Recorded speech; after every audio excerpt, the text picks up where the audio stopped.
Hello, this is Nadia from She Builds Again, and there was a time when I thought that my best days were behind me. After all, I was not in my 20s anymore. I was a wife who didn't always feel seen in my marriage. I loved my kids, but sometimes the weight and responsibility of kids and bills was so completely draining. And I'll be honest, there were even times where I felt like my story was over. Thankfully, it wasn't. Somewhere deep down, a whisper reminded me you are not done yet. And maybe you need to hear that too. So, this episode is about the power of those four words and how they changed everything for me. And so, here are my words to the woman listening. If you're standing in a season that feels uncertain, but something inside you still wants more, that's your inner fire speaking. In my one on one program, I help women turn that whisper, I'm not done yet, into a clear and actionable plan. So, together, we can actually rebuild your confidence, your purpose, and your peace. I want you to remember that your story isn't over. So, let's write the next chapter together. So, in this episode, we'll be talking about the power of saying, I'm not done yet. I want to talk about the moment that made me realize that my story wasn't finished. The reality is that I'm someone who, at 38 years old, almost 39, I actually want to be someone who succeeds in reverse. I know that some people, they actually peak in high school. They are like cheerleaders and the captain of the football team. But I want to be that badass old lady with awesome stories to tell of adventures and a life well lived. I realize now, as I'm just 1 year away from turning 40 years old, that what I have now, I wouldn't actually want to go back to being 29 or even 19. I actually had to learn so many hard lessons, but I'm taking that wisdom with me and I'm choosing to live differently. And so I really want the same for you. I want you to get to a place where you can stop feeling like the best days of your life are already behind you. You can stop dwelling on the past and reminiscing and putting your past on this pedestal as if right now in this moment it doesn't matter. The reality is, right now might be hard and this season might be difficult, but your best days, the days that you should actually put on a pedestal, are your future, the days that you have to come, because this really is not the end. Your best chapter, you can still write that. There's so many more dreams that are in your heart that you honestly need to bring to fruition. I remember someone telling me this, I think it was from Miles Monroe, this quote that the most expensive place in the world is actually a graveyard because of the amazing amount of unrealized dreams that are there. The people that get buried with books still in their heart to write, or music that they could have recorded, or stories that they wanted to tell. These amazing people with gifts and talents and skills, and they never put it to use. And so I'm encouraging you to be like I want to be, and be that person who ages in reverse, where your best days are still to come, maybe in your 40s, maybe in your 50s, maybe beyond. That is why I'm living my life differently. I want to look amazing in my 40s. I want to have energy and I want to have a vivacity about me. I want to have a way of living that was different from how I lived in the past, because honestly, I started off rough. I started off with so little confidence. I started off with so little self esteem. I started off hoping and praying that someone around me, a man, a husband, just someone would choose me, that they would affirm me so that I didn't have to do the hard work to affirm myself. But life taught me that that person didn't come to save me. I had to save myself. I had to be the person that believed in myself, believed in my dreams, and took myself seriously. Because at the end of the day, you are in the driver's seat of your own life. You have to take accountability and 100% responsibility for your life. I truly do believe that, because anything else is a cop out. You become a victim, or you start to blame others for the hard things that you've gone through in your life. And we all have hard things. Some of us have extremely hard, traumatic things that have happened to us. But while we can't control what has happened to us, I once heard this quote that said, what happened to you is not your fault, but your healing is your responsibility. And as adults, we have to do the work. We have to get the therapy. We have to hire the coach.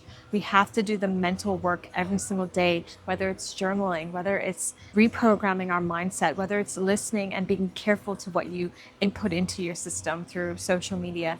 Be intentional about desiring a better life, number one, but actually going after that life. Make sure that you have support in place. Make sure you have accountability in place so that you can keep taking those steps, even when it's hard, even when the programming in your head wants to repeat those negative things that you've been playing over and over again about your worth and your value. I want you to start to reprogram your mind and believe that more is possible.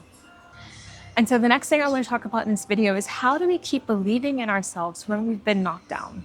Trust me when I say I've been knocked down. Even this year has been a hard year, but I'm standing here with an energy that I haven't felt in a long time because I realize now and I'm starting to connect the dots as to what all of these things are teaching me. And so I went to this event recently, and it was an event with Stephen Bartlett. He was teaching about just some of the lessons that he's learned, either through guests on his podcast, but just in life and business in general. And it was such a powerful event. I'm going to be talking about it for weeks and months, I think, because it was so valuable and meaningful, and I got so much out of it. But one of the things that he said was he shared this story of his friend. And so he went to California with a group of friends and they played paddles for maybe a week. They played every day for hours every day. And at the end of maybe day two, he was on top of the scoreboard. He was on top because he was winning against his friends. But he started looking at one of his friends in particular, the one that was on the bottom of the scoreboard. Let's call him Jack. And Jack was playing well in the beginning. He would be playing well in his games, but then he would take a loss. And then all of a sudden, he would just start losing, because he would just get so down on himself and stop believing in his skills. And so, noticing this, Steven decided to pull him aside and be like, hey, this is what I've noticed about your game. You do this. And what I want you to do instead is whenever you lose, I want you to repeat this affirmation to yourself. I might have lost the game, but it doesn't matter because I'm the better player and I'm going to win in the end. It was just something simple like that, this 3 or 4 part affirmation. And the friend started to do it, and the friend started to win. And so Stephen Bartlett at this event had another screenshot of the friend at the top of the scoreboard. And it was just so powerful because I realized even in my own life that I am definitely that person. I start to slowly build up confidence, but then once something happens to me, I lose it. And so the only example I can share that really comes to mind in this time is, for instance, when you ride a bike. And so in Bermuda, we ride scooters. We ride on the left-hand side of the road because we are British territory. And so we ride our little scooters. And in the beginning, you're shaky. Maybe you get in a couple accidents. But you start to build up confidence because you start to trust yourself. You start to believe in your abilities on the road. But then I remember when I would actually get into an accident or take a spill on my bike, maybe it was raining, maybe it was slippery out, all of a sudden my confidence in riding would just be crushed. I would be so afraid to get back on the bike, on the scooter. I would just dwell on the negative story and the fear of what could happen if I got in an accident again. And it would just really discourage me from getting back on the road again. And so I realized that I can literally think of a billion examples like that where I'm building up confidence slowly, but something happens that devastates me or disappoints me, and then all of a sudden I just start to plummet in this like hole of self-deprecatingness. And so I just start to really feel bad about myself. I start to not believe in myself and not believe I'm capable. And so we really have to remember and not take those losses on. And so I remember another saying that I've heard in the past, that we should never take criticisms to heart, but we should also not let success get to our heads. And what that means to me is whether we win or lose, we have to stay firm in who we are. We have to know our worth, and it shouldn't change whether life goes up or down. It should be a little bit more steady because the reality is whether we win or lose, we're going to win in the end, right? We have to keep trusting. So the second thing I want to talk about in this video is what a woman can do today to reignite hope in her own future. So one of the things I want you to do is to start doing some research. I want you to find examples of at least 3, maybe even 5 women who found success, love, or even the career of their dreams later in life. I really do believe that if you do this research, you're going to start to realize that a lot of people that we hold in very high esteem actually didn't make it until later in life. And so your best years are not behind you. You are literally still building. You are literally still growing. And that's a beautiful part of life. I want you to use that research, those 3 to 5 women that you found. I want you to follow them on social media. I want you to find out what you can about their story or their lives. I want you to notice if there's any parallels with your own story. And I want you to start to learn from their success. I want you to learn from their experience because I can guarantee you that in every single one of those 5 women's story, there have been highs and lows. There have been lessons and there have been challenges. And that woman is someone who did the work to persevere so that she could continue to build and grow.